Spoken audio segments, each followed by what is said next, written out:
श्री स्वामी समर्थ. कधी कधी ना आपण चुकीचे नसतो, पण आपल्याच जवळची काही मंडळी आपल्याला चुकीचं सिद्ध करण्यासाठी अगदी ध्यास घेऊन बसलेली असतात. आपण त्यांना समजवतो, स्पष्टीकरण देतो, पण त्यांना ते ऐकायचंच नसतं. यांनी आपल्याविषयी एक दृष्टिकोन बनवलेला असतो.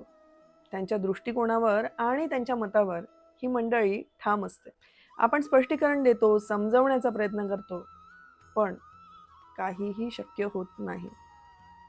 अशा वेळी काय करायचं ना, स्वतःहून न केलेल्या गोष्टीही मान्य करायच्या आणि असं शांत होऊन जायचं की समोरच्याला आपल्या शांततेचा त्रास व्हायला हवा. समजू द्या ना लोकांना चुकीचं, काय फरक पडतो. आपल्याला माहिती आहे ना, आपण या चुका केलेल्या नाहीत. आपण कधीही कुठल्या गोष्टीमध्ये इन्व्हॉल्व झालेलो नाही.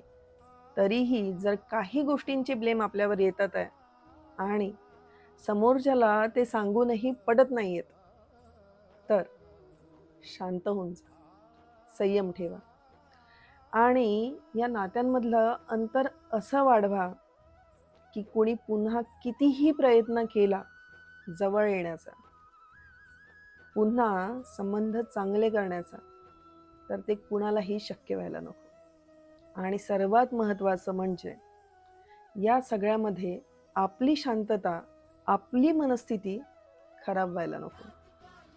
आपल्याला हे करायचं आहे केवळ आणि केवळ आपल्या मनस्थितीसाठी, आपल्या शांततेसाठी.